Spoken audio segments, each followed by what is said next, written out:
Now, one thing that has been discussed in the Holy Quran, and some who have misunderstood the Holy Quran have said, look, this is not the work of God because the Holy Quran has repetitions. And that's not really something that God would do. You know, if you're God and you're at the peak of eloquence, why would you repeat things in the Holy Quran? Maybe we human beings, we repeat things to get our point across. But why would God repeat things? Now, there's a whole discussion on the repetitions in the Holy Quran and what they serve. However, there are a number of views over here regarding this. A few quick points. The first point that our scholars believe in is that there is no repetition in the Holy Quran. You think it's repetition. Upon close examination, you'll see a difference. Sometimes Allah mentions the same story of Prophet Musa in one chapter, then in another chapter. But in that other chapter, there's a new angle the Quran is examining, a new perspective, a new lesson. And sometimes these lessons are embedded. You kind of have to search for them. So the first view is that there is no repetition in the Holy Quran. Even the Bismillah is not repetition. The Bismillah, which starts every chapter, which is part of that chapter, is not repetition. There are books of tafsir that our scholars have authored. They'll tell you the Bismillah is, the meaning of the Bismillah is related to the theme being presented in that chapter. So if Surah Al-Hamd has a certain theme, Surah Al-Baqarah has a certain theme, the Bismillah should be seen from the lens of that theme. It gives it a different meaning, a different layer, a different dimension. So the Rahman and the Rahim in Surah Al-Fatiha, its application, its examples, its dimensions is different than Surah Al-Baqarah. And scholars have actually examined this. So even the Bismillah is not repetition. You think it's repetition, it's not. Okay, what about some verses like in Surah Al-Rahman, فَبِأَيِّ آلَاءِ رَبِّكُمَا تُكَذِّبَانِ? Okay, that's clearly repetition. Every few verses, Allah says, فَبِأَيِّ آلَاءِ رَبِّكُمَا تُكَذِّبَانِ? Which of the bounties of your Lord, the signs of your Lord, would you, O people and jinn, falsify and reject? Allah keeps saying that.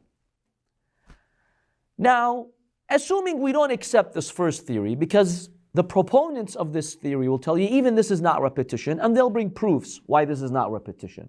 Same phrase, but there's a different layer, there's a different connotation to it, different dimension. Assuming we don't accept that, there's another purpose that repetition serves. Sometimes for you to be eloquent and wise, you have to repeat. Let me give you a very quick example. You're going to the airport, you're kind of late to your flight, you and your brother are going. Your brother is in a deep sleep, and you're trying to wake him up, so you would go to the airport. So you go to him, you say to him, wake up. Is he going to hear you? Probably not the first time. So you say again, wake up. Wake up. You have to say it 5, 10, 15 times in order for your brother to finally wake up, because he's in such a deep sleep. Now what you're doing by saying wake up, wake up, wake up, is that repetition? Well, you're repeating the same word. But what purpose is it serving though? That's the only way for you to wake up someone, right? Keep repeating it unless you want to physically wake them up, right? No, let's say you don't want to physically wake them up. That's the only way. Keep repeating it until he'll eventually hear you.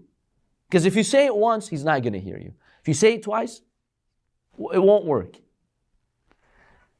Now in this world, people are in a deep sleep, forgetting the akhirah, distracted. People act drunk when it comes to guidance. They don't know what they're doing. So Allah subhanahu wa ta'ala sometimes will tell you, فَبِأَيِّ آلَاءِ رَبِّكُمَا تُكَذِّبَانِ? Look at the signs of God. Wake up. Well, the first time the atheist or the sinful one or the deviant one will not hear it. Wake up again. فَبِأَيِّ آلَاءِ رَبِّكُمَا تُكَذِّبَانِ? Wake up. Maybe after 5, 10 times, it'll wake him up. And many people in history have been awoken by the Quran. when they read these verses, it really delivers that power to them. Maybe the first time, they're like that person who's asleep. They don't fully wake up. But then eventually, it does awaken them. So there isn't, aimless repetition in the Holy Quran. Even what seems to be repetition is either not repetition, or if it is, it's serving a purpose. And that is in no way a weakness in the Holy Quran.